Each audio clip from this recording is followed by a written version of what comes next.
저희가 어제 발표를 했었는데요. 정말 고심 끝에 발표를 하게 된 겁니다. 21년도 만에 처음으로 하게 된 것이고요. 정말 저희는 우리 어르신들을 잘 이렇게 보살피고 또 한편은 국민연금이라는 것은 정말로 지속 가능해야 되거든요. 그래서 노인 어르신도 우리가 생각하면서 또 청년의 형평성도 하면서 지속 가능 연금 제도를 저희가 만들어 가겠습니다. 국회에서 심도 있게 논의하실 걸 기대하고 있습니다. 국민연금 개혁안, 국민연금을 설계할 때와 현재가 너무 가정이 다 달라져 버려서 고치기는 고쳐야 되는데 하는 걱정을 다들 마음속으로는 하고 있었습니다만 잘 손이 안 나가고 일이 안 풀리고 해서 약 17년 만에 드디어 나온 국민연금 개혁안입니다. 보건복지부 이기일 제1차관 자리에 나와 계십니다. 어서 오세요. 네, 안녕하세요. 보건복지부 이기일입니다. 예, 안 만드시느라고 고생 많으셨습니다. 일단 정부안의 방향성, 어떤 방향으로 만들었는지를 좀 짚어주시죠, 먼저. 예, 정말 저희가 고심 끝에 나온 안입니다. 사실 지금까지 정부안이 여러 가지 안이 나왔었는데요. 예. 이렇게 단일안이 나온 것은 2003년도 이후에 21년 만에 처음입니다. 예. 그때만 하더라도 보험료는 15.9%쯤이 좋겠다. 그리고 대체율은 한 50% 좋겠다는 의견이 있었는데요. 15%로 올리고 내는 거는? 지금 9%였었는데 소득 대체율도 15.9%로 올리고 2003년도 얘기입니다. 예. 그리고 소득 대체율이라고 그래가지고 예를 들면 100만 원을 소득이 있다고 그러면 대체율 같은 경우에는 50%면 50만 원, 40만 원은 40만 원을 받는 게 되는 거거든요. 지금은 40%죠? 지금은 40%인데 지금 40%에 머물러 있습니다. 예. 그렇게 돼 있는데 이게 이제 그 뒤에 2018년도에는 4개 안을 냈었고 저희가 작년에는 사실은 18개 안을 냈다고 그래가지고 많은 질책을 받았습니다. 그래서 저희가 고민을 하다가 이번에 단일안을 내게 된 것인데요. 예. 크게 그 안을 보시게 되면 저희는 크게 3가지로 보고 있습니다. 첫 번째는 이것이 지속 가능해야 되겠다. 고갈되지 않고 계속. 그렇습니다. 장기적으로도 안정이 돼야 되겠다는 것이 되겠고요. 두 번째는 세대 간에도 형평성을 줘야 되겠다. 예를 젊은 분들 같은 경우는 가장 원하는 것이 지급 보장이거든요. 지금 가지고 있는 기금이 저희가 1,100조는 가지고 있는데 예. 이게 자기들이 나이가 들어가지고 탈퇴쯤 되면 없지 않냐. 국가에서 지급을 보장해달라. 법으로. 그렇습니다. 그런 예. 게 있었고요. 또 하나는 이제 노후소득을 보장해달라는 건데 우리 기초연금이 지금 33만 5천을 받습니다. 이거를 어떻게 이제 더 40만 올리는 그런 방안. 국민연금은 말씀 주신 것처럼 보험료도 올리고 대체율도 좀 올리는 그런 거. 또 퇴직연금이라고 그래가지고 우리 근로자 같은 경우는 한 달을 1년을 하게 되면 한 달을 사용주가 부담하게 돼 있습니다. 그게 자기 소득의 8.33%거든요. 예. 이거를 어떻게 연금을 하는 방안. 지금은 거의 대부분이 이게 한 90% 찾아가고 있어요. 예를 들면 주택 전세라든지 또 아이들이 결혼을 하잖아요. 예. 그렇게 하게 되고 마지막은 개인연금인데 개인연금도 많이 드시고 계시거든요. 이 개인연금을 두텁게 하는 이런 방안이 저희가 담겨 있다는 말씀을 드리겠습니다. 요지를 딱 하나만 고르세요라고 하면 매달 9% 내던 국민연금 보험료를 예. 13%로 올립니다. 그러니까 직장인들은 개인이 4.5, 회사가 4.5 내던 걸 그렇습니다. 개인이 6.5, 회사가 6.5 6.5 내게 되는 것이죠. 이렇게 내는 걸로 바꾸는 게 일단은 제일 설득하고 넘어가야 할 과제네요. 예, 그렇습니다. 예. 왜냐하면 사실 저희가 1988년도 도입을 해서 지금 36년도가 되었습니다. 저희가 여러 가지로 이렇게 국민들하고 대화도 하고 청년들의 의견을 많이 들어보면 많은 분들이 그렇게 말씀을 하세요. 지금 9%에서 13% 많이 내는 거 아니냐. 또 이게 지금 40%, 지금은 42%쯤 돼 있는데 이게 너무 적은 거 아니냐 말씀을 하시는데 예. 사실은 원래 가장 기본적인 건 뭐냐면 저희가 처음에 제도 도입할 때는 그 제도를 원활하게 위해서 후하게 설계가 됐습니다. 사실 지금 40%를 받으려고 그러면 수주균형 보험료는 19.8%입니다. 그 월급의 19.8%. 그렇습니다. 대략 회사가 10, 내가 10 이렇게 내야. 그렇습니다. 그렇게 내야만이 40%를 받게 되는 거거든요. 예. 그러니까 쉽게 말씀드리면 월급이 100만 원이라고 그러면 지금 100만 원에서 9만 원을 한 달에 내고 있는 거잖아요. 예. 근데 이것을 13만 원을 내는 것이 이제 지금 안이 낸 것이고요. 원래는 이게 한 19.8, 20만 원을 내야 되는데 사실 근로자는 반반씩 내죠. 그리고 대체율 같은 경우에는 100만 원이라고 그러면 40년간을 잘 이렇게 보험료 납부하게 되면 지금은 40만 원을 받는다. 그렇게 말씀드릴 수가 있겠는데요. 예. 그렇지만 사실 저희가 19.8이라는 것이 없고 9%하고 40만 있기 때문에 이게 맞다고 생각하시는데 사실은 이게 지속 가능하지 가지 않았던 않기 때문에 사실 그런 것이다라는 거거든요. 말씀이죠. 그렇기 때문에 2055년 6년도에는 사실 기금이 고갈된다는 얘기이기 때문에 이거를 잘 해야 되는데요. 지금 저희가- 고갈 시점은 어떻게 예상되고 있습니까? 지금 지난해 같은 경우가 저희가 2055년 고갈을 봤었는데요. 예, 1년이 늦춰졌습니다. 2056년. 56년대. 왜 왜냐하면 숫자가 자꾸 바뀌는 이유는 어떤 그 이유는 것 때문에 뭐냐면 그래요? 저희가 2022년 걸 가지고 지난해를 계산했었는데요. 예, 2023년도에 이게 수익이 엄청 늘어났습니다. 운용 수익률. 그렇습니다. 그래서 870조가 1035조가 되다 보니까 돈이 이게 많이 늘어났잖아요. 그 돈을 가지고 추계를 해보니까 한 해가 늘어나는 그런 효과가 있었습니다. 운용 수익률이 높아진 거예요? 예, 운용수익이 높아지다 보니까 기금액이 높아졌죠.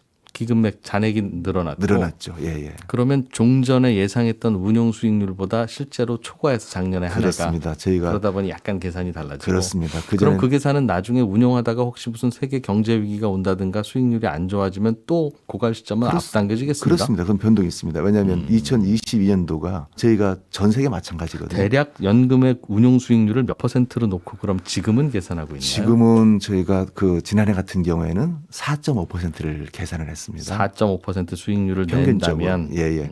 그런데 이제 금년에 저희가 계산한 거는 5.5%로 해가지고 1%를 올렸습니다. 앞으로도 더 계속 5.5가 나올 거라고 나올 거라고 예상해서 된 것이죠. 왜냐하면 그 2020년도에는 이 마이너스 8% 정도가 저희가 그 가미됐었어요. 근데 지난해 같은 경우 여러 가지 사정이 좋고 그 저희가 투자를 하다 보니까 13.5%가 더 증가하게 된 겁니다. 지금 오늘이 9월 5일이잖아요. 예, 예. 오늘 마침 그 샌프란시스코에서 그 연금 해외 지점이 개소를 합니다.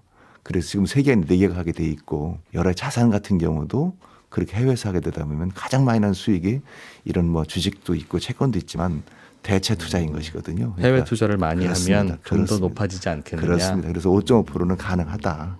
그런데 가장 중요한 이 기금 수익률인데요. 예, 이 기금 수익률은 지금 한 1,147조가 있거든요. 기금이 그렇습니다. 그런데 이것을 1%를 수입을 올리게 되면 4.에서 5.5가 된다는 거잖아요. 1%포인트를 추가 수익률로 올리면 이것이 보험료는 2%를 올리는 효과가 있고 또 기금 연장은 5년 정도가 늘어나게 돼 있습니다. 그렇기 때문에 이것도 저희가 매우 꽤 중요한 꽤 요소로 보고 중요하네요. 있습니다. 그렇습니다. 알겠습니다. 이번에 도입되는 제도 중에는 매달 월급에서 내는 보험료율 올리는 거 말고 보험료율을 이렇게 올릴 때도 세대별로 인상 속도를 달리한다. 예. 그거 되어 있는데 설명을 한번 해주시죠. 언제부터 그럼 13%를 떼게 되는 거냐? 그게 궁금할 텐데. 예. 그런데 제가 이제 결정을 해야 될 그런 사항이 되는데요. 예. 사실 이제 보험 인상 속도를 이제 이렇게 차등화하는 것은 사실 여러 가지 청년들의 의견이었습니다. 저희가 간담회를 많이 해보니까 청년분들은 우리는 지금 뭐 억울하다고 하게 되면 하시겠죠. 뭐 그런 예, 말이 있습니다. 예, 왜냐하면 예. 기금도 이렇게 그 나중에 소진된다는 우려도 있기도 하고 보험료를 올리게 되면 지금 50대 분들 같은 경우에는 금방 퇴직하시는데 저희가 59세까지 보험료 되게 돼 있거든요. 예.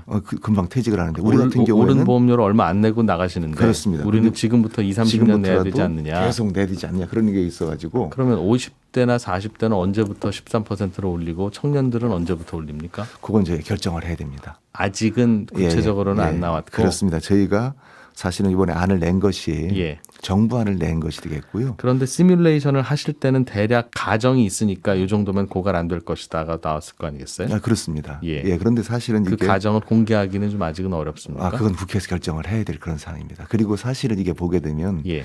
청년들은 좀 늦게 낼 수도 있지만 또 한편으로는 50대는 좀 빨리 낼 수도 있는 면이 있는데요. 그럼 당장 50대는 내년부터 올립시다. 13%로.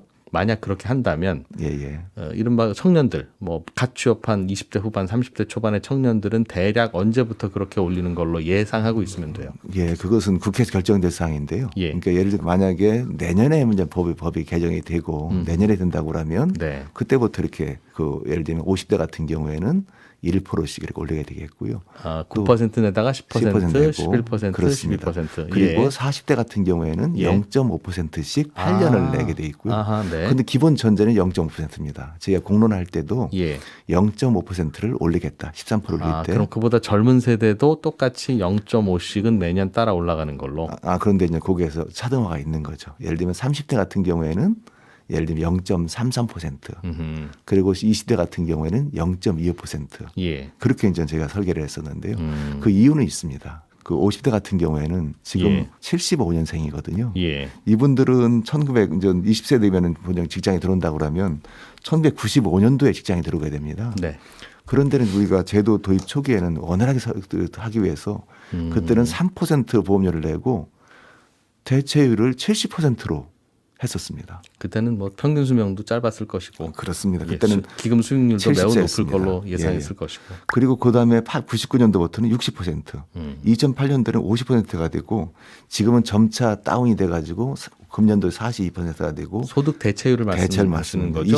28년도에 40% 되게 돼 있거든요. 평생 소득의 몇 퍼센트, 그렇습니다. 평균 몇 그런데 퍼센트를 그렇습니다. 연금으로 매달 받느냐? 예, 예. 그러니까 50세 같은 경우에는 지금 저희가 42%를 하지만 이게 자기가 있었던 기간을 예를 들면 5년 동안 옛날에 있을 때는 70%를 적용을 받고 90년도에는 예. 또 2000년대 초반에는 60% 적용을 받고 해가지고 썸업을 다 하게 되면 이게 50.6%가 나옵니다. 많이 받는 것이죠. 아, 그리고 지금의 50대는 54를 예전에 소득의 70% 드리겠습니다 하던 시절도 몇 년 있었고 그렇습니다. 소득의 60%를 연금으로 드리겠다고 국가가 약속했던 시절도 몇 년 있었는데 그렇습니다. 예. 그 약속을 없었던 걸로 하고 다 40으로 만들 수는 없으니 아니 원래 보험의 원리가 이런 것을 다 썸업 해가지고 예. 그때 약속은 그때 거를 지키고 지키는 걸로 그러면서 하다 보면 전체적으로 다 썸업을 해보니까 이게 합해니까 56%가 나오게 되어 있고요. 알겠습니다. 40대는 45% 이렇게 나오게 되어 있기 때문에 이것은 저희가 어떻게 보게 되면 그때는 제도 도입 초기에 그런 여러 가지 받았던 혜택을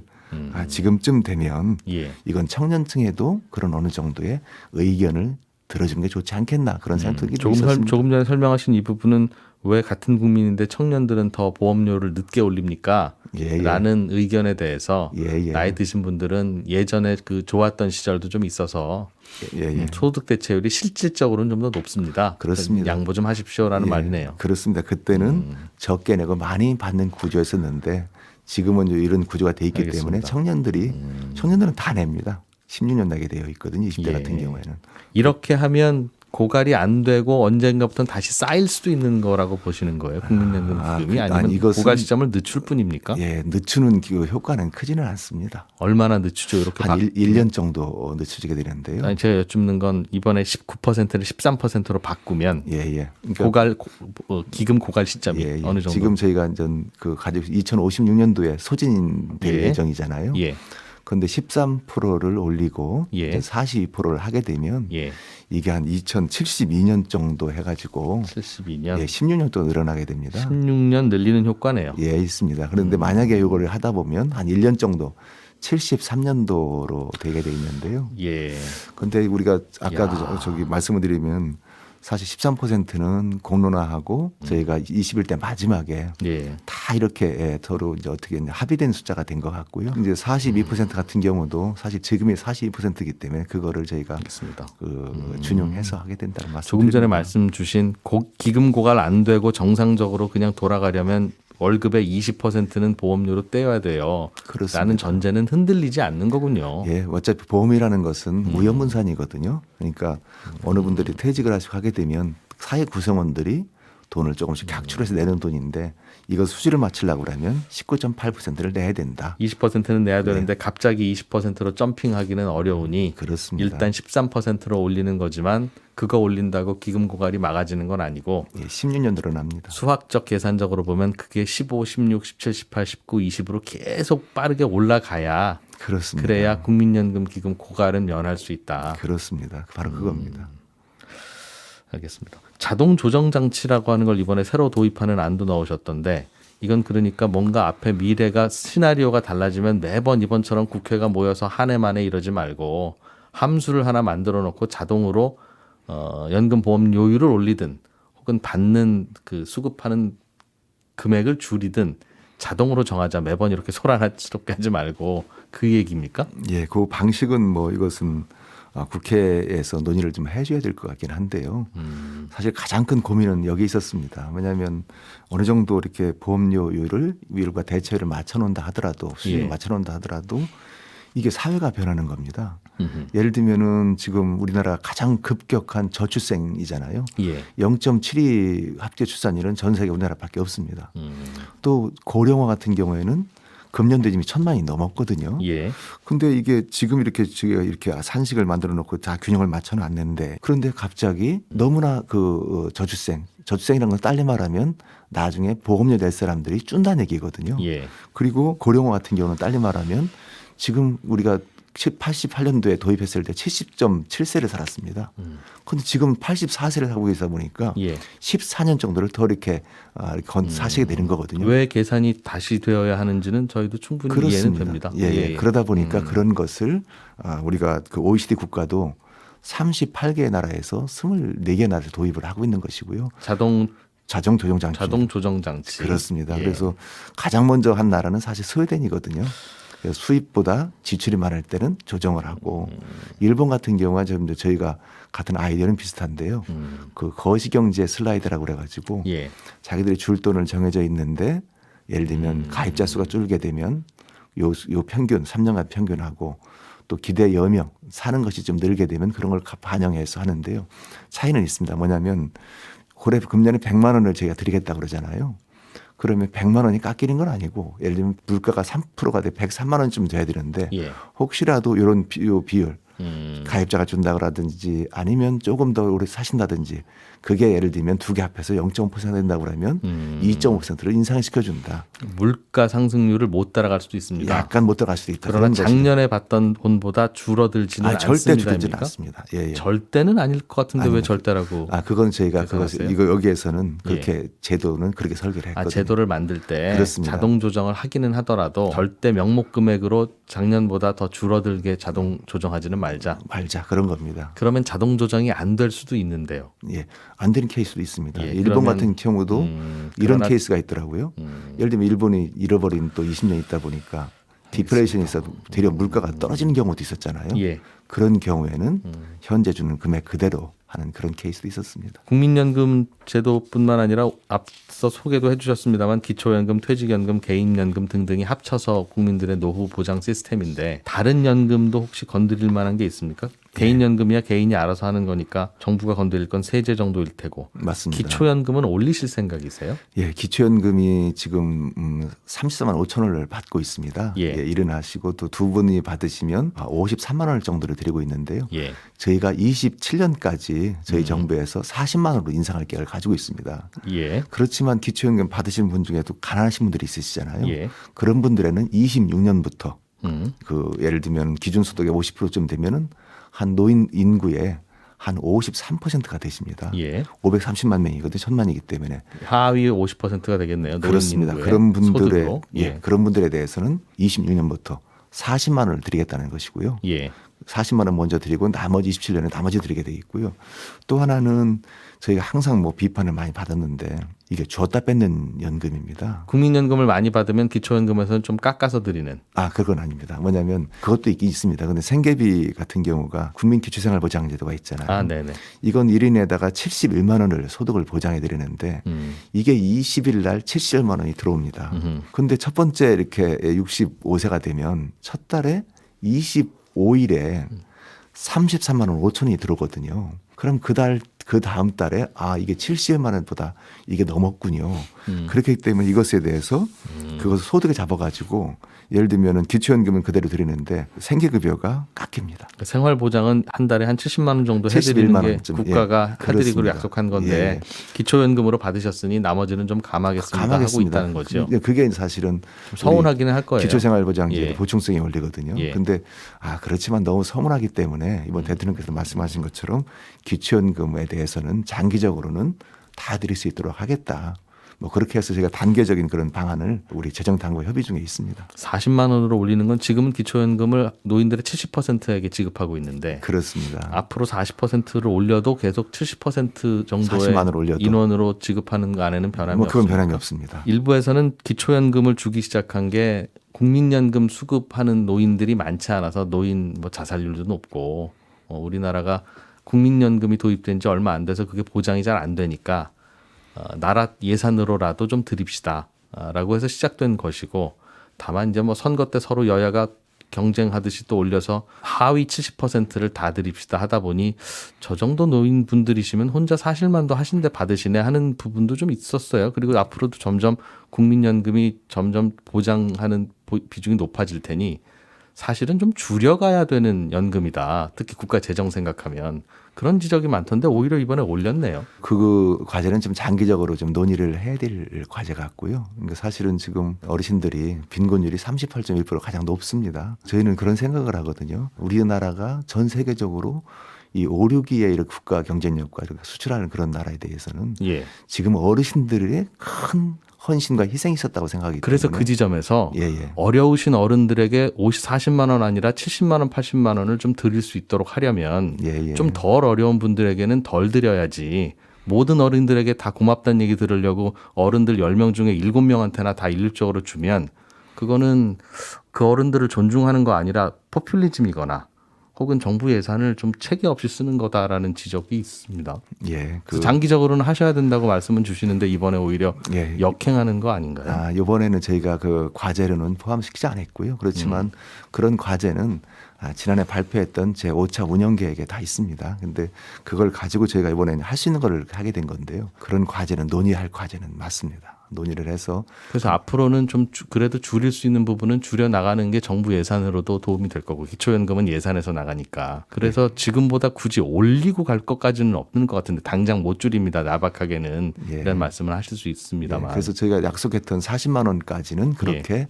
드리고 또 26년도에는 먼저 한 노인 정부의 반 정도를 먼저 해드리고요. 그런데 개혁이라는 것은 말씀드리지만 개혁은 한 번 하는 게 아니거든요. 그래서 이번 단에서는 이 정도의 우리가 여러 가지 뭐 그 개혁을 하고 그 다음 단계에서 또 하고 이렇게 해서 계속적으로 아마 지속 가능하게 이어나가야 되지 않느냐. 그래서 단계적으로는 개혁을 할 때 단계적으로 좀 줄여 나가자. 서리대를 졸라매는데 한꺼번에 몇 단계 졸라맬 수는 없으니 단계적으로 줄여 나가자는데 공감이 되는데 예. 기초연금에 있어서는 오히려 역행하는 거 아니냐는 같은 질문을 계속 드립니다. 예, 그 부분에 대해서는 이번에는 이 정도로 저희가 40만 원 드리고 줬다 빼는 연금에 대해서 좀 보장해 드리고 뭐 그다음 말씀 주신 것처럼 이렇게 뭐랄까요 70%를 드리는 그런 방안에 대해서는 추후적으로 논의해가면서 또 빈곤율도 보면서 결정해야 될 사항이라고 봅니다. 예. 저희도 고민을 많이 했습니다. 저희가 어제 발표를 했었는데요. 정말 고심 끝에 발표를 하게 된 겁니다. 21년도 만에 처음으로 하게 된 것이고요. 정말 저희는 우리 어르신들을 정말 잘 이렇게 보살피고 또 한편 국민연금이라는 것은 정말로 지속 가능해야 되거든요. 그래서 노인 어르신도 우리가 그 생각하면서 또 청년의 형평성도 하면서 지속 가능 연금 제도를 저희가 만들어 가겠습니다. 국회에서 다 심도 있게 논의식을 기대하고 있습니다. 네. 시간이 좀 바빠서 제가 여쭐 것만 먼저 여쭤보느라고 말씀하시고 싶은 게 좀 있을 것 같아서요. 조금만 더 들어보죠. 그래도 정부 안에 중요한 내용일 테니까. 예, 저희가 설명 못 드린 내용인데 예. 아쉬운 것이 사실은 직업보장 명문화였습니다. 예. 제가 서울여상도 가보고 청년분들 많이 만나보니까 보통 서울여상 다니시는 우리 그 학생들은 2005년 6년생들이더라고요. 서울 여상 학생들. 그렇습니다. 예. 옛날에 우리가 홍제동에 있었는데 얼마나 공부 잘하는 분들이었었어요. 근데 그 막 거의 다 취업을 했더라고요. 근데 가장 걱정이 우리가 그 직장에 좀 취업을 했는데 돈은 냅니다. 근데 받을 수 있습니까? 예. 그런 거였었습니다. 그래서 제가 국민연금 내가 받기는 받을 수 있는 거냐? 그렇습니다. 왜냐하면 지금대로 있으면 2056년도쯤 되면 지금 1147조가 있지만 소진된다는 그런 걱정이 있잖아요. 그분들 연금 받기 몇 년 전에 고갈된다는 얘기네요. 몇 년 전이 10년 전이 넘는 거죠. 그러네요. 왜냐하면 91년도부터 사실은 소진이 될 수가 있거든요. 개혁을 안 하게 되면요. 91년이요? 그렇습니다. 2056년도가 되니까요. 예. 왜냐하면 91년도가 65세가 되는 게 2056년입니다. 91년생이 그렇습니다. 그래서 저희가 그 말씀을 드렸습니다. 나라가 있는 한은 연금은 반드시 지급됩니다. 그런데 혹시라도 지금 그 연금 지급되는 이런 조항 자체가 약간 미흡하다고 하면 저희가 확실하게 불안하면 불안하면 보장을 하겠습니다. 국가는 국민들에게 국민연금 기금 확실하게 지급한다. 지급 보장을 하겠다고 저희가 말씀을 드렸더니 아주 그 우리 청년들이 이건 꼭 있어야 되는 그런 것이 되겠고요. 그러니까 법에 명문화 시키겠다는 얘기죠. 그렇습니다. 지금도 명문화는 어느 정도 되어 있는데 그것이 이제 노력해야 된다라고 되어 있기 때문에 아, 국가는 국민들에게 연금 지급을 할 수 있도록 노력해야 한다고 되어 있어서 되어 있기 때문에 반드시 그것은 하는 걸로 바꾼다. 반드시 하는 걸로 좀 해달라 뭐 그런 것이 되겠는데요. 지금 이렇게 되어 있습니다. 국가는 연금 급여가 안정적 지속적으로 지급하도록 필요한 시책을 수립 시행해야 된다라고 되어 있는데 이걸 지급 보장으로 바꿔달라는 것이 되기 때문에 그거 한다는 말씀드리고요. 저희가 6월 19일 날 저출생 그 대책 위기 반전을 위한 대책을 발표했었거든요. 그런데 그 중에 하나에 나왔던 것 중에 하나가 사실은 크레딧입니다. 이 크레딧이라는 제도는 사회적으로 가치 있는 행위에 대한 보상이거든요. 크레딧 설명하시기 전에 그 지급 보장과 관련해서는 한 가지만 더 여쭤보면 말씀하십시오. 예, 종전에도 법에 예. 공무원 연금은 반드시 지급한다고 되어 있는데 예. 왜 국민연금은 반드시 지급한다고 안 하고 국가가 노력한다고만 돼 있냐. 예. 나중에 안 주려고 그러는 거 아니냐는 불안 뭐 그런 게 있었어요. 예. 예. 그럼에도 불구하고 그거 아닙니다라고 하고 바꾸는 게 그동안 잘 안 이루어졌던 이유가 있지 않겠습니까? 예. 그 이유는 뭐였습니까? 이유는 그랬었습니다. 공무원 연금은 지금 18%를 내고 61%를 받고 있거든요. 예. 그런데 공무원들은 사실은 사용주가 국가거든요. 그래서 18%에서 9%는 우리 공무원 뭐 저도 마찬가지 내고 예. 나머지 9%는 이제 국가가 내주고 군인은 또 역으로 14%를 내게 되는데 반반쯤 돼 있습니다. 예. 그렇기 때문에 이 공무원하고 군인 같은 경우에는 이 국가가 이 뭐랄까요? 그 고용주이기 때문에 그렇게 확실하게 보장이 되어 있고요. 예를 들면 이렇습니다. 부족한 금액은 대통령이 정하는 바에서 부담해야 된다고 공무원연금법 71조에 들어가 있어요. 예. 그런데 사실 국민연금 같은 경우에는 그 3조에 이렇게 되어 있기 때문에 그러나 사실 이것도 사실은 저희가 보장하는 겁니다라고 말씀을 드리고 있습니다. 그런데 지난번에 계속 저기 우리 법안수에도 제가 계속 가 있는데 계속 그런 말씀을 주셨습니다. 그래서 명문화하자. 예, 그래서 제가 명문화는 합니다. 근데 이게 곧 연금 개혁이 있기 때문에 한꺼번에 같이 하고 싶습니다.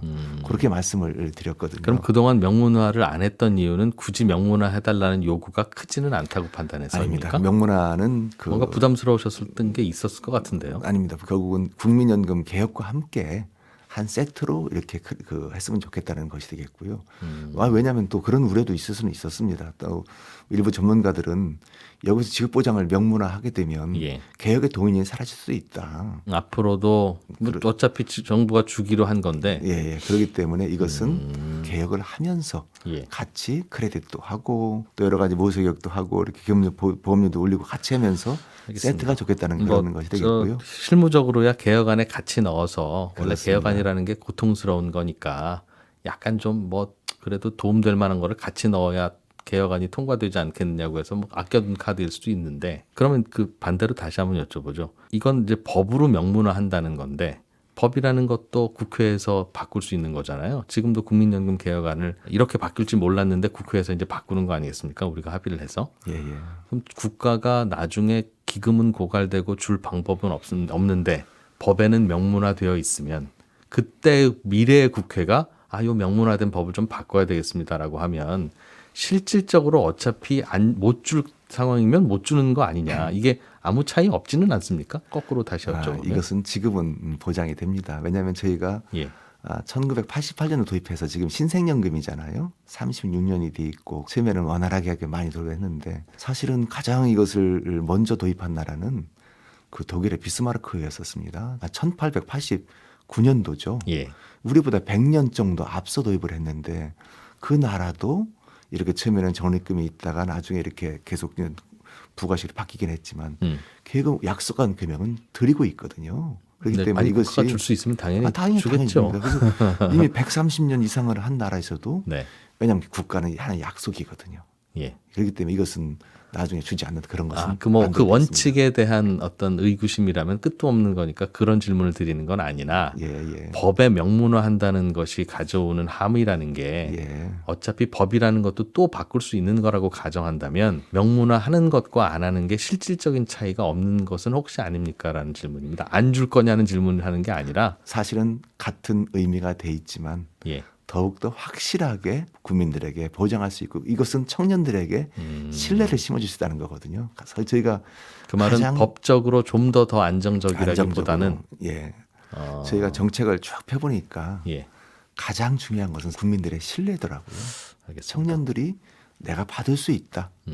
내가 그래야지 내가 또 낼 수도 있다는 거기 때문에 저희는 확실하게 이번에 그 부분 어떤 담아드리려고 생각하고 설명인지 있습니다. 이해했습니다. 가끔씩은 그 국가의 부채 문제를 계산할 때 연금 충당 부채라는 또 항목을 만들어서 우리나라는 앞으로 국민들에게 연금 지급할 것까지 다 우리의 국가 부채로 생각하면 국가 부채가 이렇게 많아요. 이런 설명을 그렇습니다. 하는 경우가 있는데 그 연금 충당 부채라는 것을 계산할 때 국가가 명문화해서 지급 보증을 한 부채는 반드시 지급해야 되는 걸로 가정해서 그 금액이 커지는 뭐 그래서 생기는 어떤 뭐 대외 신뢰도 그런 걱정도 혹시 있었어요? 그동안 명문화를 그런 머뭇거린 것은 배경에는 그런 거는 없었습니다. 예, 예를 들면 아까 말씀 주신 것처럼 사실 그냥 공무원연금하고 군인연금 같은 경우에는 두 개 사실 좀 적자가 많이 되고는 있거든요. 예. 근데 그런 거는 충당 부채로 잡습니다. 예. 국가 재정에 있어가지고. 음.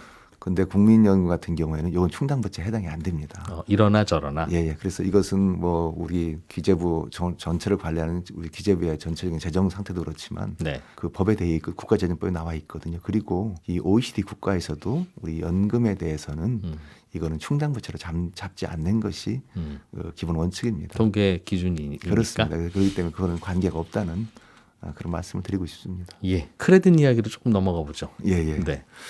이거 저희가 참 하고 싶었습니다. 왜냐하면 사회적인 가치 있는 행동을 하는 거에 대해서는 연금 기간을 인정준다는 거거든요. 첫 번째가 뭐냐면 출산 크레딧입니다. 이게 2008년도에 생긴 제도인데 둘째가 12개월 되고 예. 셋째는 18개월, 넷째 18개월, 18개월에서 최대 맥시멈 50개월을 인정해주게 되어 있는데요. 그게 무슨 말이죠? 누구의 연금 가입 기간으로 인정해 준다는 그건 겁니까? 선택입니다. 부부의 선택으로. 그러니까 아이를 하나나 두 예. 명을 낳게 되면 예. 두 번째 아이부터 예. 12개월을 연금을 가입한 걸로 가산해 주는 제도. 엄마나 아빠가. 예, 그건 선택입니다.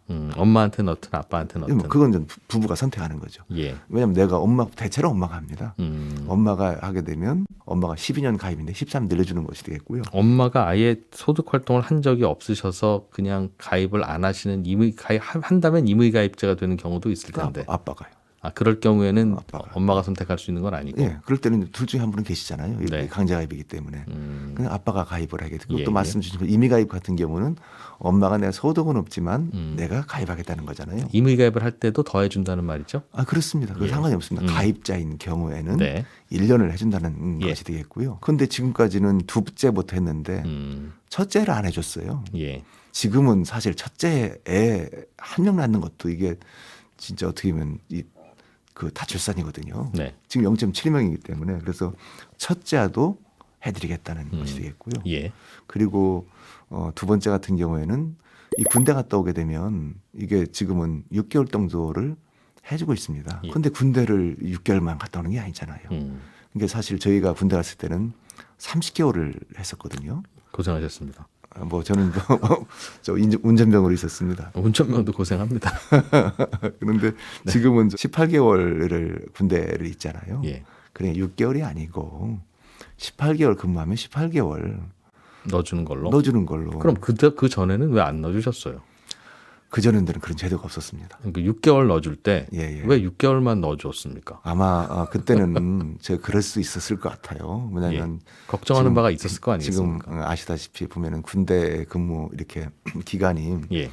옛날에는 36년 6개월 있었잖아요. 예. 그러다가 저희 때는 30개월, 그 뒤에 4개월, 18개월 점점 내려왔는데 줄어들었죠. 아마도 제가 볼 때는 2008년도쯤 되면 그때 24개월이나 22개월쯤 되지 않았을까 하는 이 생각이 당시에 들고요. 군 예. 크레딧 넣어주는 제도를 예. 그런데 도입할 때 그때는 예. 아마도 최소로 드린 게 아닌가 싶습니다. 6개월 정도. 그러니까 왜 그 18개월, 24개월 복무할 때 예. 6개월만 주셨냐는. 이게 글쎄요. 그것 저도 좀 궁금하긴 합니다. 근데 아마도 일단 요 정도로 하고 질문을 드린 점차- 이유는 예.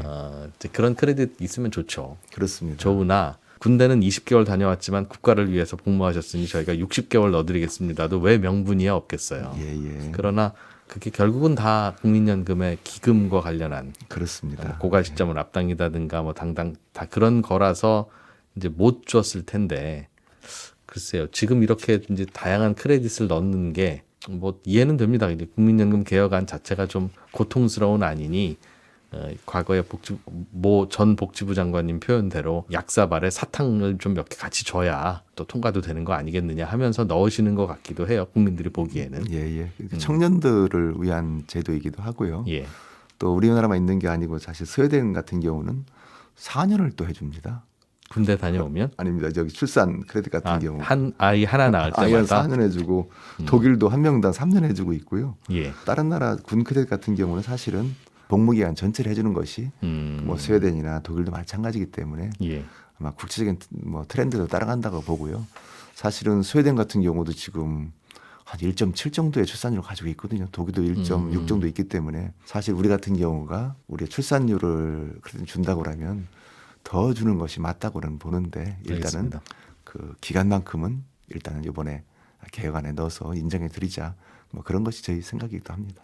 이 안은 이제 정부가 이런 내용 저런 내용 요런 내용 이렇게 다 안으로 만들었는데 마치 뷔페 식당처럼 이 중에서 국회가 몇 개를 선정해서만 통과시킬 수도 있고 예. 뽑아낸 후에 약간 다르게 내용을 고쳐서 통과시킬 수도 있고 그런 거겠죠. 그렇습니다. 정부의 저희는- 그냥 희망사항과 안이 이렇습니다는 예, 내용이죠. 정부는 그 발제를 했다고 말씀드릴 수가 있겠고요. 예. 왜냐하면 이것이 그 예를 들면 무슨 뭐 다른 우리 그 제도처럼 정부에서 이렇게 뭐 발표를 하고 때는 기초연금 같은 경우죠. 예. 기초연금은 정부에서 재정효과를 봐서 40만 드리게 되면 결정이 돼 나가는 것이거든요.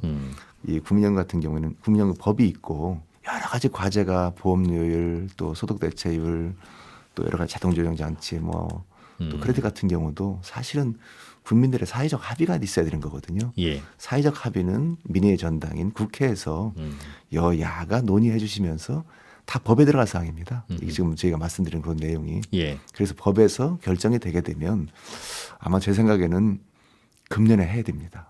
결정은 어떤 식으로든 예. 왜냐하면 그 이후는 또 여러 가지 일정이 또 쌓여 있어요. 예를 들면 그 예를 들면은 또 26년도에는 또 지방선거도 있고 또 그 뒤에는 대선도 있고 또 총선이 또 있고 그러기 때문에 선거 없는 요해 올해 금년도가 내년에 사실은 가장 그 개혁을 할 수 있는 적기입니다. 그렇기 때문에 여야 또 저 정부에서도 함께 힘을 합해서 예. 정말 우리 국민들을 위한 미래를 위한 제도를 만들어 놓고 어느 정도 서로가 합의가 되고 그런 것은 한편으로는 제도에 빨리 담아서 가고 또 혹시라도 부족하거나 또 장기적인 논의가 필요하다. 그런 과제는 또 논의해가면서 하는 것이 필요하지 않냐. 그런 지혜가 또 필요한 시점이라고 봅니다. 가장 고민되는 숙제가 보험료율을 지금 9%에서 13%로 올리는 것일 거고 앞으로도 조금 더 올려야 된다는 건데 어렵게 느껴지기도 하고 생각해 보면 9에서 13이 되면 4%포인트가 올라가는 거고 샐러리맨의 경우에는 2%를 개인이 더 내고 2%를 회사가 더 내는 그렇습니다. 생각해 보면 못할 것도 아닌 느낌도 드는데요. 월급의 2%를 남 주는 것도 아니고 내 노후를 위해서 조금 더 쌓자는 건데 실제로는 현실적으로 그게 굉장히 부담스러운 일이 됩니까? 아마 그렇게 보시면 될 것 같습니다. 지금은 한 말씀드린 대로 예. 한 20만 원 정도를 100만 원 월급자가 내야 되잖아요. 우리 예. 19.8%가 수직균형 보험이기 때문에 예. 그런데 9%를 내고 이제 13%면은 4만 원인데 100만 원 할 때 4만 원이죠. 원인데 2만 원, 2만 원씩 나눠내는 거잖아요. 예. 근데 저는 역으로 우리 근로자 같은 경우에는 이걸 이렇게 생각하고 싶어요. 평균적인 연금 소득자가 300만 원쯤 되거든요, 소득이. 예. 그런데 한 2.2배 정도의 수익을 봅니다. 연금 수익비라는 예. 평생 내가 낸 돈 예, 대비 9%에서 예. 좀 되게 되면요. 그런데 사실은 반은 그 사용자가 내주잖아요. 예. 그러니까 딸리 말하면 나는 반의 반만 내면서 2.2가 되는 거니까 사실은 이게 2.2가 두 배로 곱해져야 되는 겁니다. 네. 4.4가 되는 것이죠. 그렇기 때문에 빨리 이것은 더 낼수록 근로자는 이득이다는 말씀드리고요. 물론 자영업자 같은 경우도 4만 원을 낼 수가 있죠. 그렇지만 4만 원 내는 것이 예. 2.2배가 된다는 것이고 참 그 아까도 말씀드렸지만 지금 보험료 9% 40%그 개념 지금 물론 42%에 머물러 있지만요. 그 내는 것이 많은 국민들이 이게 지금 정상적인 거라고 생각하고 계셔요. 예. 그렇기 때문에 지난번에 공론화에서도 9%에서 지금 13%가 되면 44%를 내야 되는 거 아니냐. 인상이 되는데. 인상률이 44% 그렇습니다. 아니냐. 예. 그렇다면 여기서 40에서도 이게 44%를 안 되더라도 소득 대체율이 대체율을 말이죠. 20% 인상드린 게 아니야. 그런 논리가 있었습니다. 그 설명은 어떻게 해주고 계십니까? 그래서 그렇게 저희는 말씀드리죠. 이게 지금 9%하고 40% 내는 그 프레임이 정상적인 프레임은 아닙니다. 원래는 19.8%를 내고 40%를 받는 것이 돼 있는데 개혁의 단계에서 저희가 중간에 멈춰 있는 겁니다. 13%를 내면 소득 대체율도 그만큼 점핑하는 게 맞는데 보험료율이 말씀하신 대로 40% 올랐으니까 그렇게 되면 고갈 시점은 변화가 안 되니까 그렇게 톡 털어 먹으면 안 된다는 그렇습니다. 말씀인 거죠. 그러니까 사실은 원래를 치면은 9%에서 19.8%를 올리고 40은 스테이하게 해야만이 수적인에 맞는 보험료인데 예. 국민들이 그걸 이해를 하시겠습니까? 근데 국민들은 이것만 올리면 이것도 올려야 된다는 그런 말씀을 하고 계셔가지고요. 그래서 저도 오늘 아침에 오기 전에 우리 공론화 위원장이신 김상균 교수님을 통화를 했어요. 김 교수님께서는 지난번에 그 공론화 위원장도 하셨지만 평생을 연금 개혁을 위해서 살아오신 분이거든요. 그분이 쓴 책이 그 책이 있습니다. 낙타와 국민연금이라고 그래가지고 국민연금 이것이 개혁이 이루는 것이 낙타가 바늘구멍에 들어간 것만큼 힘들다. 그렇게 그 책을 쓰시면서 그 책이 나온 게 아까 보는 것처럼 약탕기에다가 약을 먹으려니까 사탕 하나 얹어준 거다. 그런 것도 그 안에 다 있거든요. 그러면서 나왔던 얘기가 9%에서 10%를 넘는 숫자가 1%인데 마의 두 자릿수다. 이거를 넘는 것이 필요하다. 그렇기 때문에 지난번에 공론화에서 9%가 13%로 올리게 된 그런 방안은 또 그때 연금개혁 이렇게에 대해서 여야가 서로 차이는 있었습니다. 13%는 똑같은데 소득 대체율이 43인지 45인지 중간에 44도 나왔었지만요. 그렇게 하는 거가 있었지만 13% 올리게 된 것은 정말로 큰 사회적 합의를 이룬 것이다. 그렇게 돼 있기 때문에 전 이번에 가장 큰 그 우리 개혁의 의미는 보험료율이 9%에서 13%로 4% 올리게 된 것이 가장 큰 의미가 있지 않느냐라는 것이 되겠고요. 쉽지 않은 정말 쉽지 않은 거니까? 결정입니다. 이거는 지금 많은 보험 국민연금의 개혁에 있어가지고 어떤 분들은 재정 안정론자가 있습니다. 재정을 안정적으로 해야 된다는 그런 분들이 또 한 파트가 있고 또 완전히 반대쪽에 있는 분들은 아니다. 국민 노후 소득 보장으로 해서 소득 보장이 중요하다. 그런 파트가 둘이 나눠져 있습니다. 그런 분들이 이제 요즘 간간히 이렇게 TV에 보시게 되면 양쪽에 앉으셔가지고 서로 이제 논쟁도 하시고 질의응답도 다 하십니다. 그런데 공통적인 게 있어요. 그게 뭔지 아세요? 빨리 개혁을 해야 된다. 그리고 시간을 늦추지는 말자. 그리고 또 하나 13%는 빨리 가자는 거예요. 그건 둘 똑같습니다. 그런데 그 뒤에 단이 이제 틀립니다. 소득 대체율이 재정 안정을 하고 싶으신 분들 같은 경우에는 노인들이 빈곤하시니까 지금 42%에서 내려오지 말고 올려야 된다. 그리고 재정론자 같은 경우에는 원래 28년도까지 지금 42%거든요. 매년 이렇게 0.5 떨어지게 돼 있습니다. 이런 것을 옛날에 개혁 로드맵에 따라서 떨입해야 된다. 그런 건 되어 있지만 앞단은 똑같습니다. 그래서 그분들도 내가 지금까지 3년 동안 연금 개혁에 진짜 혼신의 힘을 다했기 때문에 이번에 꼭 좀 개혁을 해야 된다. 뭐 그렇게 얘기는 공의 같이 합니다. 이거 공통 그 공약수입니다.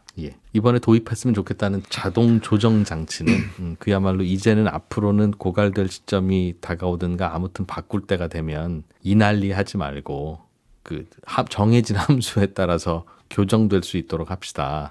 라는 내용일 텐데 그렇습니다. 그 정해진 함수를 어떻게 정하느냐도 꽤 논란거리일 것 같아요. 논란거리입니다. 그러니까 말씀한 정해진 함수를 어떻게 정하느냐. 그렇습니다. 두 번째는 언제 하느냐. 어느 시점이 오면 비상벨 울렸다고 생각하고 그렇습니다. 작동하게 하느냐. 그것도 실무로 들어가면 복잡한 문제일 것 같은데요. 그래서 정부 생각은 어떤 거세요? 저희 생각은 사실은 그 자동 조정 장치가 여러 툴이 있거든요. 그러니까 스웨덴이라든지 같은 경우에는 거기는 지금 부가식인데 부가식이라는 것은 지금 내는 돈을 그 현재세가 내는 돈을 가지고 퇴직하시는 분들 돈을 준다는 거잖아요. 그런데 내년에 보니까 퇴직하시는 분들의 줄 돈이 내가 그 낼 돈보다 많다 국민 전체적으로. 그럴 경우에는 보험료를 조정을 합니다. 그러니까 딸리 말하면 그런 케이스에서는 금년도에 주는 것보다도 줄 수도 있습니다. 그런 케이스가 있거든요. 뭐 독일도 비슷한 케이스인데 독일도 마찬가지로 기대 여명이라든지 그런 케이스가 있고 핀란드 같은 경우에는 역으로 그런 게 있습니다. 그 뭐랄까 이거를 줄이지 못한다고 그러면 핀란드는 보험료를 24%를 냅니다. 근데 여기는 보험료를 또 올리게 되어 있어요. 고갈이 되면 그러니까 예. 받는 연금을 감하지 못하면 감하지 못하면. 예. 근데 그런 사례는 없었거든요. 그래서 그런 케이스가 있는데 그 말은 매년 조정한다는 뜻입니까? 그럼 조금씩이라도? 조금씩 매년 조정합니다. 아, 매년 조정하는 게 매년입니다. 컨셉이다. 그렇습니다. 그런데 일본 같은 경우에는 좀 틀립니다. 예를 들면은 줄 돈이 있는데 3년간 평균의 가입자 감소율이 있습니다. 그 감소율이 있고 이제 퇴직하신 분들이 기대 여명이 늘어나게 됩니다. 예. 이런 늘어나는 증가율이 있어요. 두 개를 이렇게 합해가지고 예를 들면 아까 100만 원을 내년 드리게 돼 있다고 그러는데 물가 인상이 3%가 인상이 되게 되는 겁니다. 예. 이게 3%를 드리면 103만 원을 드려야 되잖아요. 그런데 103만 원을 드리려고 보니까 가입자들이 줄어들었다. 돈 낼 사람이 줄어들었다는 것이죠. 그리고 더 오래 살게 되신 게 좀 오래 산다. 그럼 오래 사시는 거에 대한 것이 더 준다는 거잖아요. 그럼 결국은 실질로는 물가 상승을 다 반영 못해서 준다는 말인 거죠? 그렇습니다. 그렇기 때문에 그게 보통 보면은 그건 많지는 않습니다. 3%쯤 되면 대략 뭐 0.2% 뭐 0.3%가 되면 그것이 대략 뭐 때로는 0.5% 때로 0.8%쯤 되기 때문에 예. 그런 걸 통해서 뭐죠? 3% 드릴 수 있는 것을 2.5%라든지 그런 식으로 되기 때문에 절대액은 일본 슬라이드는 일본전은 절대 아끼지는 않습니다. 그래서 저희도 이거저걸 도입할 때 있어가지고 야 이거 정말 이것이 국민들한테 드리는 돈은 절대액은 감액은 안 된다. 그렇기 때문에 물가 인상률은 지금 드리고 있거든요. 예. 약간 그런 거를 반영해서 조정해 드리겠다는 것이고요. 그래서 제가 여쭙고 싶었던 것은 자동 조정 장치가 만약에 작동을 하면 지금은 지금 예상대로 13%로 보험료를 올리면 2056년에 고갈되는 걸로 예. 계산이 나온다면서요. 그렇습니다. 그런데 내년 후년에 출산율이 더 떨어지거나 혹은 뭐 기금 운용 수익률이 좀 떨어지거나 평균 수명이 늘거나 하면 이 시점도 앞으로 당겨지지 않겠습니까? 2056년조차도. 예. 그러면 자동 조정 장치는 2056년까지는 기금이 고갈 안 되는 것을 목표로 작동하는 건지 아니면 자동 조정 장치가 도입되면 그때부터는 고갈이 안 되는 걸로 알아서 움직이는 그러니까 목표가 뭐냐는 목표는 항상 70년입니다. 2070년 아니 지금부터 70년. 지금부터 70년. 예. 우리 그 연금의 그 기본적인 우리 그 가정은요. 네. 항상 70년을 그러면 추구합니다. 지금 그 보험료율을 13%로 올리는 이번 안의 목표는 앞으로 30년간은 고갈 안 되는 게 목표인데 그렇죠? 예. 2056년이니까. 그런데 이른바 자동 항법 장치, 자동 조정 장치가 도입이 되면 연금 고갈 시점을 2096년으로 93년. 예. 그쯤으로 슬며시 뒤로 돌려놓는 구조가 된다면 어찌 보면 터프하게 작동하는 장치겠습니다. 갑자기 어느 날 보험료율이 또 14%로 올리기도 하고 아니면 보험 뭐 받는 돈이 감해지지는 않는다 하셨으니 자동으로 이게 조정되려면 보험료율이 어느 날 갑자기 오르는 일이 꽤 생길 것 같은데요. 예, 이렇게 말씀드릴 수 있을 예. 건데요. 지금 보험료율 9%하고 소득대체율이 40%잖아요. 예. 이거는 2056년도에 기금이 이제 소진되게 돼 있습니다. 9와 40이라면 그렇습니다. 예. 그런데 이것이 만약에 그 13하고 42로 바뀌면 이번에 반대로 바뀌면 이게 2072년도로 돼가지고 예. 16년 정도가 늘어납니다. 그럼에도 불구하고 지금부터가 얼마나라고 계산을 해보면 대략 한 7년 정도 그렇습니다. 정도 후에는 24니까요. 고갈되는 건데. 예. 그런데 이제 자동 조정 장치가 작동을 아까 하면 말씀드린 대로 저희가 그 액수는 절대 깎이지 않고 뭐 물가 인상률에서 약간 조정이 된다고 그러면 몇 가지 안이 있을 수가 있어요. 예를 들면은 수지 적자가 나는 시점이 있거든요. 그때로 하게 되면 77년으로 5년 정도가 더 늘어납니다. 지금 13, 42부터 77년으로 늘어난다는 건 더 늘어난다는 거죠. 유지기금 기금 소진 시점이 13, 42라고 되면 지금 계산은 얼마가 유지되는 걸로 계산되는데요. 이게 13, 42로 하게 되면 2072년 늘어나가지고 앞으로 46년 정도 더 유지되는 거였는데 그렇습니다. 예. 어떤 가정이면 이게 더 늘어난다는 말씀이셨습니까? 이게 수지 적자가 되는 되는 시점이요. 그러니까 13%하고 2가 됐을 때 예. 이번에 언젠가 바뀌면 수적자가 날 거 아니겠어요? 수지적자라는 게 뭔데요? 주는 돈보다도 기금이 깎이는 기금은 계속 올라가잖아요. 기금이 쌓여가지 않고 줄어들기 줄어드는 시작하는 변곡점. 그렇습니다. 변곡점. 좀 더 그건 굉장히 앞당겨 고갈되는 시점보다 더 앞당겨져 앞이겠죠. 있죠. 예. 그러니까 그 아까 말씀드린 수적자는 13, 40일 하게 되면 2054년입니다. 예. 이때 도입을 하게 되면 2077년까지 5년이 더 늘어나게 돼 있고요. 뭐가 드러난다는 말씀이세요? 기금 소진이. 그러니까 2054년이 지금 계산으로는 그 수지적자가 되는, 즉 들어오는 돈 나가는 돈이 비슷해지는 그렇습니다. 시점이 되는데, 예. 쉽게 예. 말씀드리면 예. 저희가 9% 40%를 하는 것이 현행대로 되면 현행으로 되면 2050년도가 예. 50년도 기금이 소진된다. 2050년이 56년이 예. 그런데 13%를 올리고 예. 42%가 되게 되면 예.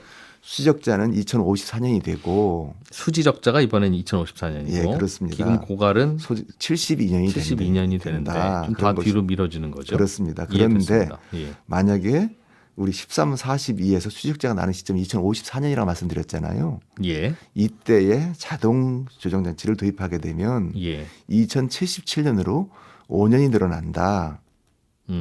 자동 조정 장치는 이번에 도입하는 건데 예. 시기가 작동 시기가 작동 시기가 다양하다는 말씀드렸잖아요. 예. 요때부터 자동 한다. 조정하기로 합시다. 하면은 7년이 늘어나게 돼 있고 예.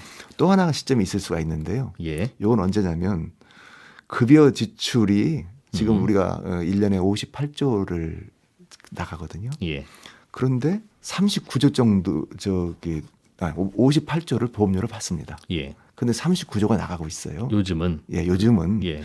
그런데 아마도 13, 40% 하게 되면 2036년도에 예. 이게 그 서로 바뀝니다. 보험료 받는 것보다도 지출이 늘어나게 돼 있어요. 그 말이 수지적자와 동의어는 아닙니까? 공연 아닙니다. 두 가지 개념이죠. 그러니까 지금 수지적자 같은 경우에는 기금이 전체가 이렇게 쭉 쌓여 있다가 예. 기금이 떨어지는 거. 예. 그것이 수지적자라고 저희는 말하고 있고요. 두 번째. 내는 돈 받는 돈이 똔똔인 거는 그거와는 좀 다르죠. 그러니까 내는 돈 받는 돈이 똔똔이라도 운용 수익률이 있으니까 수지적자는 아직은 아니겠군요. 그렇습니다. 그게 이제 우리 수적자라는 개념이고 예. 지금 제가 뒤에 말씀드린 개념은 다 1년 동안에 받는 돈 수입 지출이 동일해지는 그렇죠. 그런 시점부터 만약 작동한다고 하면 그게 2036년입니다. 예. 좀 빨라지죠. 근데 그렇게 하게 되면 2088년까지 예. 이게 미뤄지게 됩니다. 네. 예. 그런데 또 만약 그런 가정이 있잖아요. 예.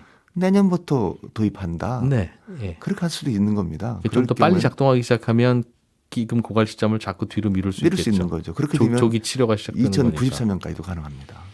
근데 언제부터 작동하는 걸로 합시다라고 하는 것도 국회에서 정할 아주 중요한 사항이죠. 그러니까 이런 제도를 인정하는 거. 예.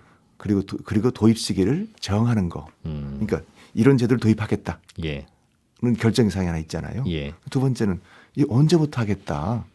또 되게 중요한 사항인데 저희는 여기에 대해서 다양한 안을 제시를 한 겁니다. 만약 이게 작동하게 되면 예. 매달 받는 연금이 물가 상승률을 못 따라가는 일도 생길 수 있고 있다 말씀드립니다. 그리고 상황에 따라서는 보험료율이 갑자기 올라가는 일도 생길 수 있고 그런데 그것은 쉽지는 않습니다. 쉽지 않다는 건 수학적으로 그런 일이 안 벌어진다는 겁니까? 아니면 아닙니다. 국민 설득이 어려울 거라는 어차피 뜻입니까? 국회에서 결정할 사항이긴 한데요. 예. 예를 들면은 스웨덴처럼 핀란드처럼 이게 이렇게 조정 기능을 반영 안 하면 거기는 법으로 보험료를 올리게 되어 있어요. 예. 그러니까 그런 일이 벌어질 수 있는 그런 일이 벌어질 수 있는 거죠. 예. 그런데 독일이라든지 또 일본 같은 다른 나라의 대부분 나라들은 보험료 올리는 거는 그거는 말고 예. 급여액을 깎는 걸로 줄이자. 급여 조정하자는 거죠.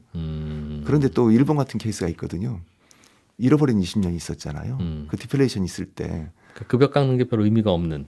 그렇습니다. 그럴 때는 현대 기준 그대로 줍니다. 근데 우리나라는 그러면 뭐 이론적으로는 보험료율을 올릴 수도 있는 거고. 아닙니다. 보험료율을 올리는 거는 아마 지금 13%가 올린다고 하면 예. 그거는 그 이후에 자동 조정 장치가 그거 작동해도 그거를 안 건드릴 그거 것이다. 관계없이 예. 이건 관계없이 여기에 이제 올라갈 거 가잖아요. 그러면 그 뒤에 더 올릴 필요가 있다고 그러면 예. 그건 더 올리는 사항은 뭐 그건 또 법으로 개혁에서 국회에서 논의해야 있을 되고 사항이 있고 자동 조정 자동 조정 장치에서 장치에 연동해서 하는 건 아니라는 말씀드립니다. 그럼 자동 조정 장치가 해내는 역할은 보험 급여를 매달 지급할 급여를 때 조정하는 거가 물가 상승률 다 반영 못하고 드릴 수도 못할 있고 수도 있다. 작년과 동일할 수도 있고 그렇습니다. 그러니까 작년과 동일한 수준에서 연금을 받으면 그냥 문제가 해결되기만 한다면 이 보험료율은 안 올려도 될 텐데 우리나라의 가파른 고령화 속도와 저출산 속도를 감안하면 보험 기금을 고갈시키지 않는 방향에서 보험료율을 안 건드리고 명목으로 작년하고 똑같이는 드리겠습니다라고 하는 걸로 기금이 보존될 것 같지는 않은데요. 그냥 아마 저희가 여러 가지로 일단 고민을 해보고 그렇게 해봤는데 아마도 명목으로 드릴 수는 충분히 드릴 수 있을 것 같고요. 아마도 물가 상승률만 반영 안 하면 그리고 기존에 그 금년도가 사실은 3.6%가 올랐어요. 예. 그리고 지난해 같은 경우 그래서 물가를 3.6% 반영해서. 반영해 줬거든요. 그런데 3.6%가 예. 혹시라도 이렇게 가입자가 준다라든지 또 한편으로는 또 이렇게 기대명이 늘어난다라든지 하게 되면 그 비율 정도는 약간 조정이 가능하다. 근데 그것은 사실은 장기적으로는 그 연금 제도의 유지 위해서는 알겠습니다. 어쩔 수가 없는 것 같습니다. 그렇기 때문에 사실은 이 OECD 국가에서도 지금 38개국에서 24개국이 이미 도입을 하고 있어요. 그런데 똑같은 거죠. 왜냐하면 그런 나라 같은 경우도 왜 그런 고민을 안 했겠어요. 그런데 제도라는 것은 지속 가능해야 되고 예. 또 노후수도 보장을 해야 되고 예. 그런 과정에서 사실은 나온 것이 되겠고요. 저희가 보니까 이번에 고민한 게 아니고 몇 번이 있었어요. 2013년도도 이제 그때 이런 걸 해야 된다는 의견이 연금 있었고. 계약과 관련한 움직임이 그렇습니다. 예, 있었죠. 있다가 그리고 2018년도도 있었고 뭐 지난해도 있었고 그리고 제가 지난번에 우리 그 공무원 연금 담당하신 분을 만나보니까 그때도 그런 제도가 있었더라고요. 2014년도에 공무원 연금 개혁을 했었잖아요. 예. 그때도 똑같이 그 가입자 감소라든지 또 한편으로는 또 그 수명 연장에 따라서 그런 것을 검토를 해야 된다는 것도 있었는데 예. 그런 것도 검토만 되지 반영은 못 된 그런 케이스는 있는데요. 예. 사실 이게 논의이 됐던 그런 제도라는 말씀을 드립니다. 그래서 이 자동 조정 장치가 도입이 되면 이 다음부터는 이런 골치 아픈 선거 가까워지면 논의가 중단되고 여야가 합의가 안 되고 그러다 보니 자꾸 뒤로 미뤄질수록 개혁해야 되는 폭은 크니까 매번 고통스러우니 또 못하고 하는 이런 일을 없애보자. 하려면 매년 조금씩 보험료율을 올리든가 매년 조금씩 받는 돈을 줄이든가 조정하든가 하면 그래도 덜 고통스러우니까 느낌이 바로 그겁니다. 예. 그런데 오히려 가장 고통스러울 수 있는 보험료율의 조정은 이 자동 조정 장치로는 안 합니다라고 말씀하시는 게 굳이 왜 그러신가 하고 여쭙는 거예요. 예.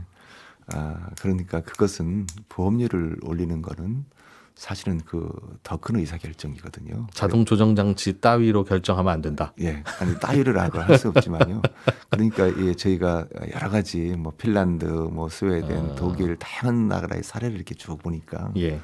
핀란드만 유일하게 그 보험료 연동을 걸어놨어요. 거기는 보험료도 올리는군요. 그거 올립니다. 자동 조정 장치 따위로. 근데 이미 24%예요. 핀란드는. 나라마다 다를 수 다릅니다. 있으나 알겠습니다. 우리나라는 이게 독일이나 스웨덴 같은 경우도 이 급여액 조정으로 하고 있고요. 예. 참 제가 놀랐던 것이 뭐냐면 프랑스 사례입니다. 프랑스는 보험료를 27.8%를 보험료를 내고 있어요. 예. 그런데 급여는 62%를 받고 있거든요. 100만 원이면 62만 원 받는 겁니다. 예. 그런데 지난번에 소득 사실은 대체율이. 예. 그래서 난리가 났었잖아요. 그런데 프랑스 보니까 62세에 그걸 받아요. 예. 60세가 되면 연금을 받습니다. 그거 65세로 늦추자고 했다가 64세로. 네. 4세로 뭐 4개월마다 늦추게 돼 있는데 그게 이제 난리가 난 겁니다. 예. 내가 비록 27.8%를 내지만 62세가 되면 진짜 노후를 해가지고 니스라든지 그런 데서 편히 노후를 보내고 싶었는데 왜 2년을 늦추냐. 그래가지고 지금 그 마크롱 정부 그쪽에서 상당히 고생이 있는 거거든요. 그래서 저희도 정말로 가장 중요한 것은 국민들의 노후생활 보장이다.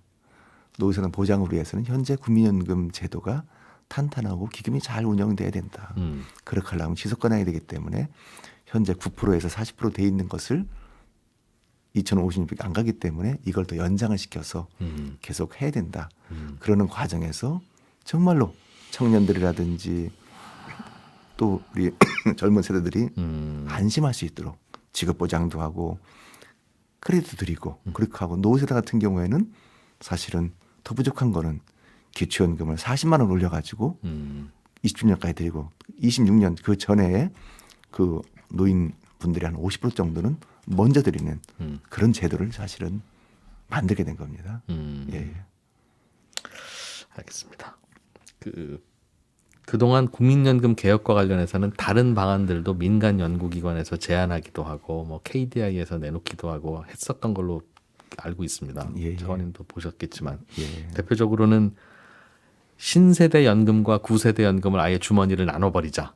그래야 젊은층 또 혹은 중장년층의 세대 갈등이 없으니 그런 안도 있었고 매년 국가가 국가 예산으로 보험료를 더 내주는 걸로 하자. 그러니까 예산을 투입하자.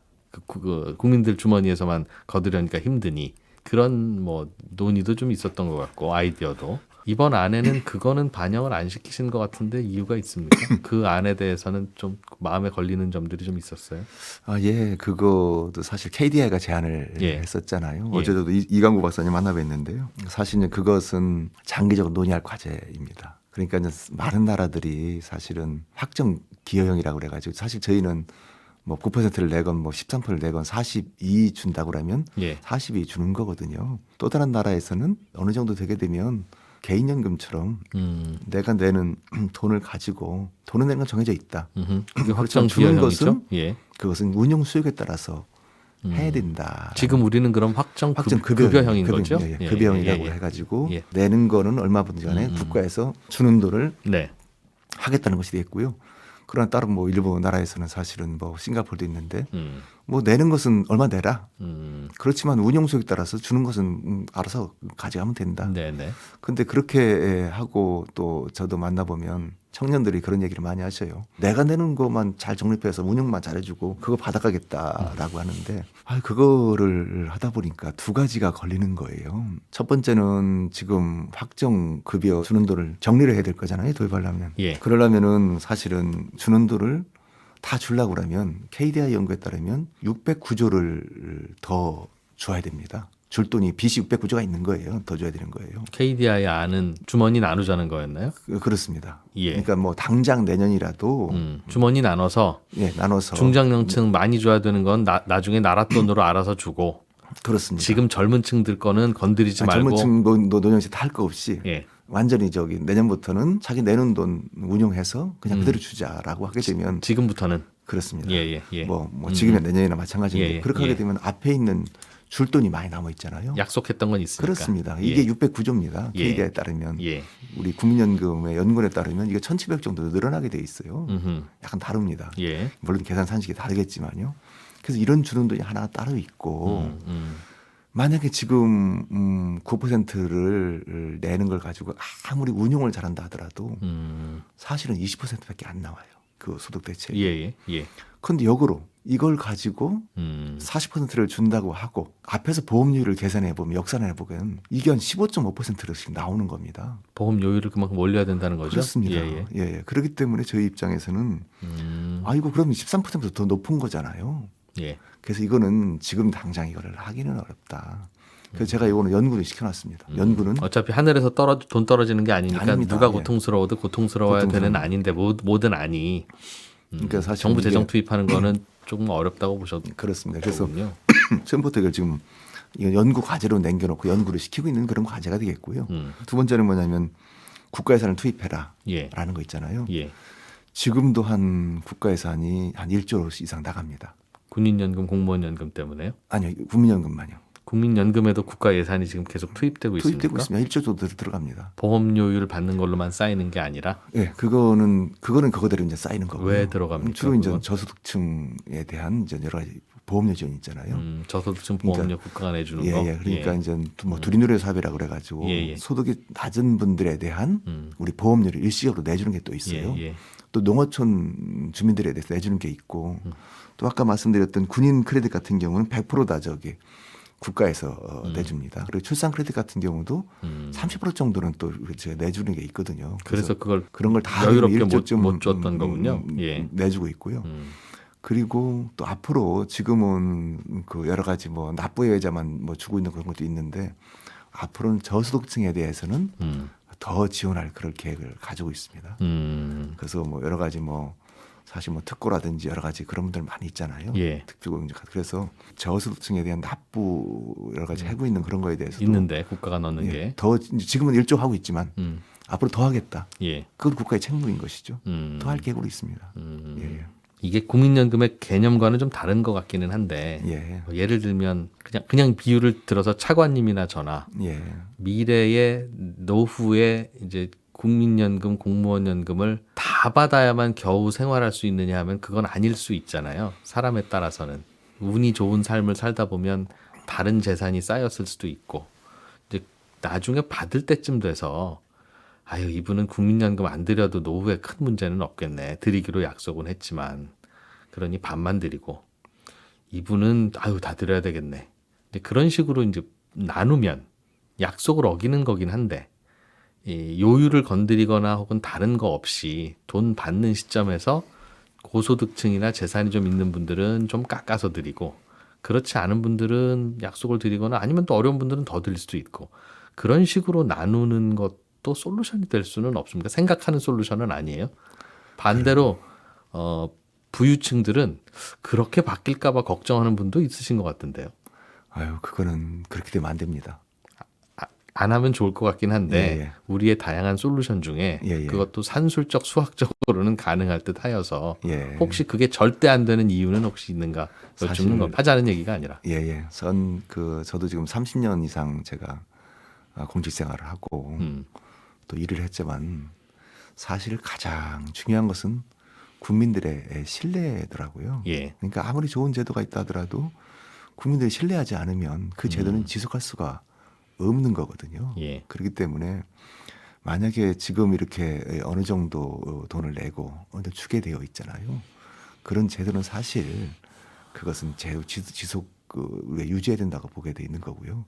그러나 만약에 나중에 사정의 변경이 생겨서 이런 것이 있다. 그럴 경우에는 그것을 소상히 말씀드리고 예를 들면 보험료를 좀 올려야 되겠습니다. 또 아니면 좀 자동 조정장치를 도입해서 그거를 좀 그렇게 해야 되겠습니다. 그렇게 말씀을 해주는 게 좋을 것 같아요. 사실 저희가 여러 가지 이 안이 있지만 사실 제가 그렇습니다. 저도 제가 94년도에 입직을 했는데 그때만 하더라도 사실은 보험료를 3% 내고 대체율을 70%를 받았어요. 그러니까 100만 원이면 3만 원 내고 70만 원 받게 돼 있었습니다. 그때 이제 제도 도입을 원활하게 되는 거죠. 그런 다음에 이제 이게 99년도 되니까 60%로 바뀌고 60만 원 받는 식으로 바뀌어 있는데 그래서 저희는 지금 여러 가지가 있지만 그런 것이죠. 모든 제도가 이렇게 있으면 내가 30년을 근무했다 그러면 앞에 30년에 5년은 70년짜리가 70%가 있었다. 이렇게 해서 이렇게 다 써먹어가지고 평균을 내서 하는 그런 것이 되겠거든요. 지금도 지난번에 했던 약속은 지킨다는 거죠. 근데 만약에 역으로 그때 70% 주게 돼 있지만 야 너무 많이 주게 된 거 아닙니까? 어떻게 국민연금 보험료 3% 내고 70%를 받습니다. 아니 100만 원 소득자가 3만 원 내고 70만 원 받는다는 게 말이 됩니까? 라고 하지만 그때는 그 제도가 있었던 거거든요. 그때 5년간은 그런 5년간으로 툴로 하고 30년에서 10년간 60이면 10년간을 그걸 60으로 하고 그렇게 전체를 보니까 50대신 75년생은 대체율이 100만 원에서 56%, 50만 원 6천 원이 받는 거거든요. 그래서 알겠습니다. 그런 제도가 유지가 돼야 되고 제 질문에 대한 답은 그건 소급 적용으로 불리하게 만드는 거니까 그거는 하면 안 되고 한 번도 한 적 없습니다. 없습니다. 그 말씀인 거죠? 그렇습니다. 다른 나라도 마찬가지고요. 그래서 이 모든 정책은 그 제도 설계할 때에 그런 것은 유지가 된다 보는 것이고요. 네. 그렇지만 사전 변경이 있는 거잖아요. 예. 사전 자동 제어 장치 같은 경우도 다른 나라가 스웨덴이 98년도에 제문에 도입을 했었죠. 그렇지만 그렇게 드리겠습니다 하고 약속을 했는데 예. 아이고 보니까 이 출산율이 떨어져 가지고 보험료 내는 사람이 없는 거예요. 그런 사람이 있다라든지 아니면 저희가 1988년도에 그때는 저 기대 수명이 70.3세였습니다. 예. 지난해는 저기 84.5세였어요. 예. 13년이 늘어났잖아요. 88년도에 출산율이 1.55였었어요. 지난해가 우리가 0.72명이거든요. 예. 그런저런 사정으로 이런 사정이 있을 계산이 때는 어렵게 됐다는 건 이해합니다. 그렇습니다. 이런 예. 있을 때는 이걸 좀 감안해서 저희가 제도를 조정할 수 그러나 있는 제도를 과거의 약속을 뒤집는 일까지는 것은 없었으니 아닙니다. 이런 제도를 바꾸려고 하니까 논의를 좀 해주십시오라고 제안을 드린 거거든요. 알겠습니다. 출산 크레딧, 군인 크레딧은 신청해야만 줍니까? 아니면 내가 출산했다는 거와 내가 입대했었다는 건 국가가 다 아니까 알아서 쌓아줍니까? 예, 그런 것은 모든 분들이 신청을 해야 됩니다. 왜냐하면 예. 아까 신청이라는 거 있잖아요. 내가 할지 내 부인이 할지 모르잖아요. 입대는 내가 하는 거죠. 그렇습니다. 그럼 군인 크레딧은 자동으로 쌓아주시면 안 됩니까? 그런 거는 저희가 같이 한번 검토해 보도록 하겠습니다. 그 왜 자꾸 신청을 하게 만드세요? 원래 복지 제도라는 게 상당히 신청주의입니다. 제가 만약에 퇴직을 하더라도 연금을 신청해야 됩니다. 물론 그렇기는 하지요. 예. 그러니까 근데 그런 거는 이제 예전에야 신청을 해야지 우리가 무슨 자료가 있어요. 띄워오셔야지 알죠. 전산화가 잘 안 돼 있습니다라는 거니까 이해가 되는데 이제는 하려면 할 수 있는데 그걸 과거의 관행대로 그냥 띄워오셔야 하는 걸로 그러다 다행히 신청 안 하시면 예산 좀 남으니 다행이고 혹시 그런 거는 아닌지 계속 이런 요것뿐만 아니라 매번 다른 행정제도들도 다 그렇게 대상이 되는 거를 국가가 이미 알고 있고 신청하면 어차피 심사도 하실 거면서 그분 주요 많이 쓰는 계좌가 어딘지는 은행연합회에서 다 아는데 왜 거기로 돈을 못 보내주지? 이제라고 하는 부분이라서 예. 네. 차관님 한 분 오셨으니까 다른 부처 상황이라도 좀 알겠습니다. 여쭤보려고. 저희가 고민해 보겠습니다. 왜냐하면 옛날 수원 세무녀 사망 사건 있었잖아요. 네. 사실은 저희가 뭐 수도가 끊어진다거나 전기세 못 내고 보험료 못 내게 되면 그거를 발굴해서 해드려야 돼 있거든요. 말씀 주신 대로 좀 더 우리 복지 혜택에 더 이렇게 할 수 있도록 저희가 고민해 알겠습니다. 보겠습니다. 네, 안 그래도 고생하셔야 되는데 인터뷰에서부터 좀 고생을 많이 하셔서 아닙니다. 힘이 좋은 빠지지 질문이십니다. 않으셨나 모르겠습니다. 보건복지부 이기일 제1차관과 함께 국민연금 개혁안에 대한 상세한 내용 들어봤습니다. 시간 내주셔서 고맙습니다. 네, 감사합니다.